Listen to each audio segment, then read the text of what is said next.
2, 1. Hello and welcome to our digital special. He's Corey Mose, I'm Jeff Jones, and we are here in Atlanta talking the Longhorns SEC Championship game ahead of this game that they're going to kick off against Georgia. Corey, where can they watch that game? Right here on KVUE, duh. Definitely on KVUE. And you know what, guys? We just wanted to kind of set the scene for you out here, tell you what it's been like these past 3 or 4 days we've been in Atlanta, and preview the game. And so, Corey, you know, we've been talking the game all week, so let's talk a little bit about our trip. Okay. We've made it out to eat at some pretty good places. We've done some cool tourist attractions. What part of this trip are you going to remember for a long, long time? I think it would have to be the Ferris wheel.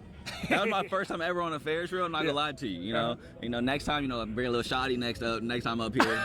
Get a little So Ferris wheel. I wasn't good company for you? Oh, what you mean? You was cool. You was cool. We was working though. Yeah, you know that's what I'm true. saying? That's I want to true. enjoy it a little bit. But yeah, the Ferris wheel, being able to see the whole city skyline from that top view, that was really cool. Yeah, I completely agree. That Ferris wheel, Skyview Atlanta, one of the most legendary, famous Ferris wheels in our country. We actually did shoot a story from up there. If you want to check that story out, you can find it on my Twitter page @JeffJonesSports. I think what I'm going to remember most, at least right now, is the meal we had on the first night. We found this soul food restaurant, guys, and they had the best collard greens I've ever had. Something that I'm told Atlanta is famous for, and that's turkey wings. Yeah, that was crazy. Yeah, with gravy. With gravy, like kind of really big fried chicken wings, obviously from a turkey. Those are really, really good.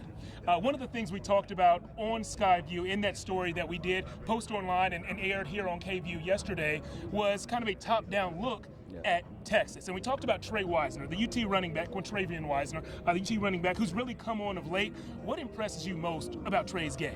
I think it's just the ability to break tackles at his size. I know that's something that if you talk to the guys and the players on the team, they mention how they give Jonathan Brooks vibes when it comes to Quintravian Weisner, with the way he's able to, Anthony Hill described it as wiggle in the hole. And so he's able to do that and make guys miss at a rate that's highest in the SEC right now when it comes to all the running backs. And so I am impressed with that, knowing that he's coming from a 3-star recruit. Coach Sarkisian loves to talk about that. He's not a big-time recruit like you saw a couple days ago, all the 5-stars that signed at Texas. He was just a 3-star coming out of high school from DeSoto. Shout out Dallas. And the way he's been able to work his way up the depth chart with the injuries, and then not only work his way, but stay his way at the top of the depth chart this season, I think it's a story that we're going to be talking about for years to come. I agree with you. And, when we asked defenders, David Benda, Anthony Hill Jr., what makes Quintravian so difficult to tackle, both of them right away said he just doesn't quit. You can hit him hard, knock him to the ground, he's going to pop right back up and bring physicality next play. Yeah. And as a guy who played football, played linebacker,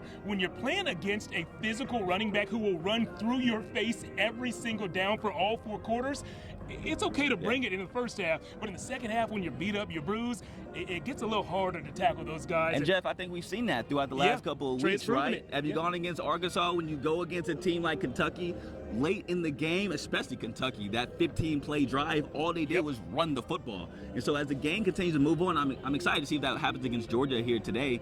Will that running game get better and better and better throughout the course of the game as that offensive line weighs on you and Quintravian Weisner gets better and better and better by making guys miss? You mentioned the running game in this SEC championship against Georgia. If that Texas running game gets going, I think it's going to be good for the guys, the coaches, and the fans wearing burnt orange. But that running game did not get going in October when Georgia visited DKR Texas Memorial Stadium in Austin.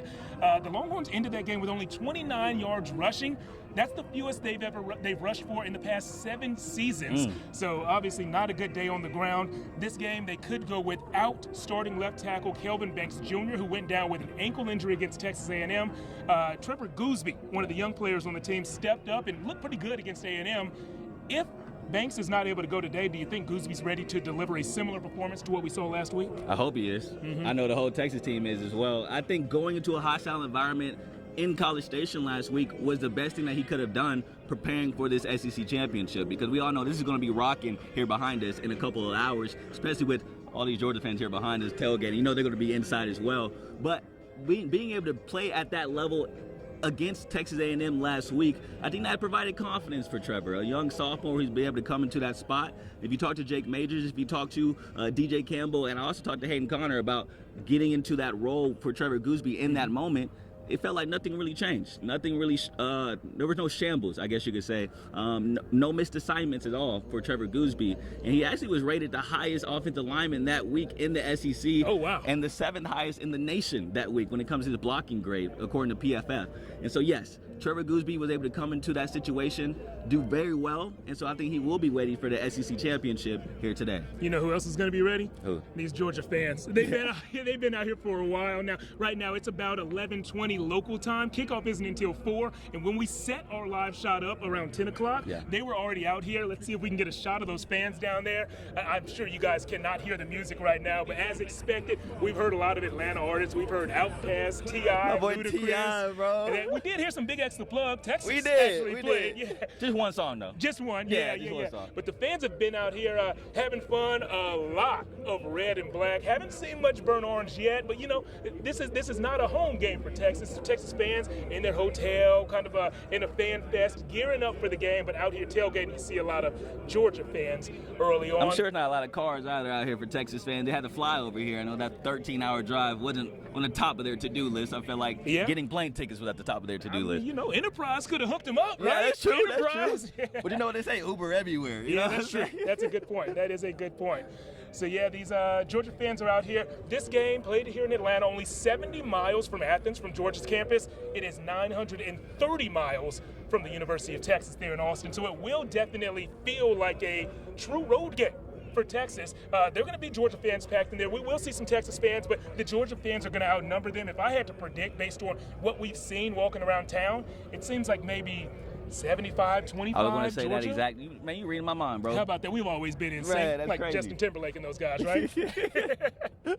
But yeah, Jeff, speaking about that in the hostile environments and feeling like a road game here today, you know, speaking of Johnny Barron earlier this week, and even Michael Taft, he said that they embrace that type of stuff. Yeah. They love the booing. They brought up a story about last week when they rode into College Station and they saw a bunch of middle fingers, you know what I'm saying, at the windows, a bunch of horns down as they went into the stadium last week at Texas A&M.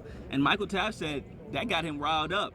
Trey Weisner said that got him ready for the game, for his career high rushing performance. That drive up got him to the point where he was ready to rock and roll. And so I'm interested to see how this environment, in feeling like a road game, in these hostile situations, how much they embrace it today, because that's something that they thrive in with this last contest earlier this week. Yeah, the guy's quote who I like the most was Anthony Hill Jr. when he said, "We get to be the villains on the road, and we like that." Like there's some mental thing there, mental ability that he's able to unlock to really embrace that villain role. And you could tell he smiled when he said that. Yeah. These guys love playing on the road, and they're going to get that environment here. I feel like if you look at, I'm sorry to cut you off there. On the line. Yeah, but I was going to say, like, with these past couple games, look at the track record. Up in Michigan, played their best game, I feel like, this season in the Big House. Last year in Tuscaloosa, played their best game last year at Alabama. And so you could say last week was one of their best defensive performances as well in College Station. And so if you look at the track record, they're not just saying these things, they're proving these things to us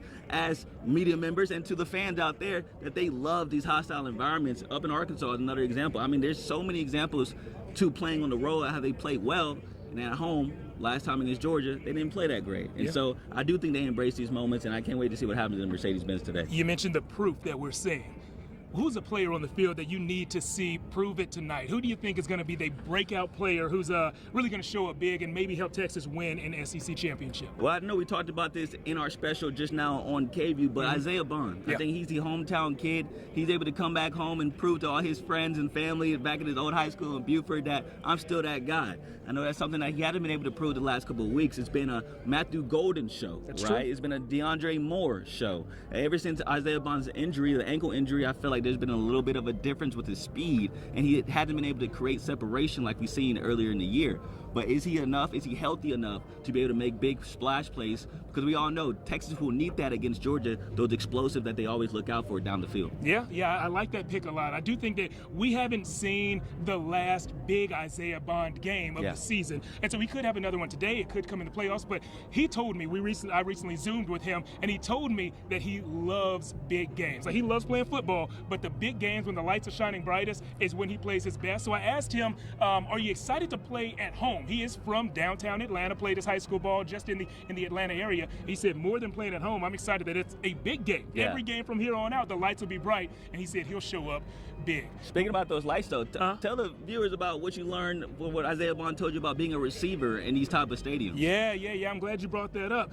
he mentioned something very interesting that I have never heard from a football player before, but Isaiah Bond actually grew up here. He didn't play any high school games in Mercedes-Benz Stadium, but he did play in the SEC Championship last year when he was still playing for Alabama. The Crimson Tide won that game. That earned them a spot in the 14 playoff. And Isaiah said one thing he learned playing in this stadium last year is that the lights are on the top of the stadium, and so there's a glare that will hit your visor if you're wearing a visor, and it's just different to look up and actually see the ball in the lights instead of in a college stadium where the lights are kind of up and off to the side.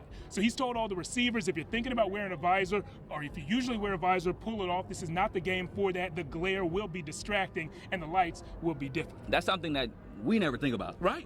As we're not playing, of course. Even though I know you can still get out there, look at you. I appreciate that confidence you have. Yeah. Show muscles.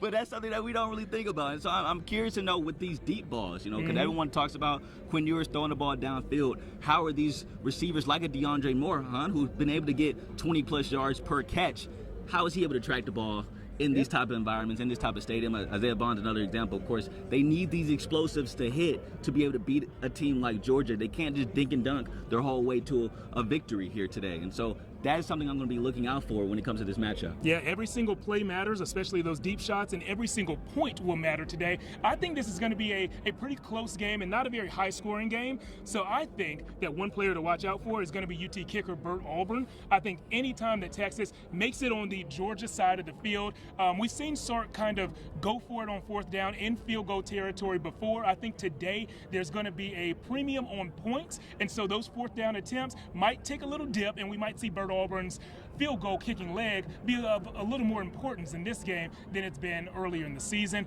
Many of y'all who watched Bert Auburn last year know last year he was incredible. He was one of the best kickers in the nation. This year he's had some ups and downs. I think it's going to be an up day, and a very important day to have an up day for Bert Auburn. Yeah, something that we noticed, and something just talking to other media members, is that when he kicks from the right hash, it seems like he's had a little bit of issues doing that. And so I'm interested to see if they place the ball in the left hash a little bit more often to see if he's able to get more comfortable in those type of kicks. But last week was kind of, 2 weeks ago against Kentucky, when he missed that 48-yarder, sure. That's something that we haven't seen from Bert Auburn at all since he's been at Texas. And so, hopefully that he's able to get things going. Kind of reminiscent of Justin Tucker right now, talking about Texas kickers. Good point. Trying to get things rolling again. And so, I just feel like Bert Auburn, you're totally right, spot on. They're going to need him here today because this could be a low-scoring game with these defenses, and knowing that the way Carson Beck has been playing for Georgia and knowing that the way Quinn Ewers has been playing hadn't been great. Yeah. And so once you get into field goal range, get the points. Yeah, I agree. And, head coach Steve Sarkisian, who is obviously an offensive mind, he played quarterback at BYU. He's an offensive guy. He tells us that every single week on Fridays, he talks to the quarterbacks asking, what do you feel most comfortable with in the game plan? What are your favorite plays? Put them in order. So he has a plan for every quarterback who enters the game and kind of knows their preferences.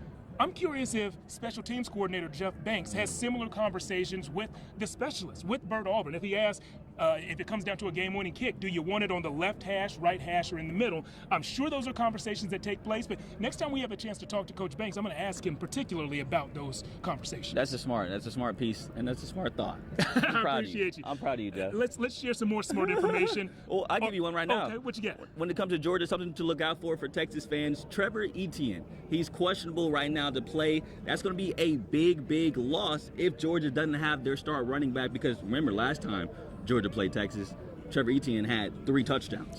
And so if he's not able to go, it's going to be all depending on a freshman running back who's been playing well. But I do feel like with Trevor having that experience against Texas and having not only just experience but positive vibes and positive gains against experience. And just being a stud. Like he's a good football player. Yeah, exactly. Losing him against that stout defense that Texas has will be a big blow for Georgia. They've been able to maintain it because he hadn't been played in the last couple of weeks, but they haven't played Texas. So I'm interested to see if he goes today. Yeah. A second ago you mentioned the smart ideas we have. I love when you pat us both on the back. So let's give some more smart ideas to the people out there who are joining us on KVUE Plus and on our digital platforms. Let's tell them our predictions. Corey, who's going to win this game and what's the score going to be? I'm going to say 24-15, Texas takes this one, mostly because I do think it's going to come down to a field goal type game, but I think this Texas defense will continue to show the nation that they're the best. Last time these two teams played, it was honestly because of field position that Georgia put up 30 points. They only had one real drive down the field. All the other points came from their own side of the field once they got the ball. And so if Quinn Ewers does not turn the ball over anybody, doesn't fumble Jaden Blue, Jared Gibson, any other running backs, as long as they control the football, they don't turn it over, and let their defense just be great, I think they're able to take this one home. Okay. I have a similar score in mind. I also have Texas winning. I'm going to say the score is going to be 23-13. Bert Auburn, 3 made field goals in this one. 3 for 3 on field goals, knocking through his extra points as well. I think it's the return of the guy with the hair. Yeah. Yeah, he's someone who we're going to talk about after this. Right? Head and Shoulders, where are you? Come on. And speaking of come on, I hope that you guys come on and tune in to KVUE. Kickoff for this SEC championship takes place at 3 p.m. local time in Austin. It's going to be right here on KVUE. For Corey, I'm Jeff. Thank you guys for joining us.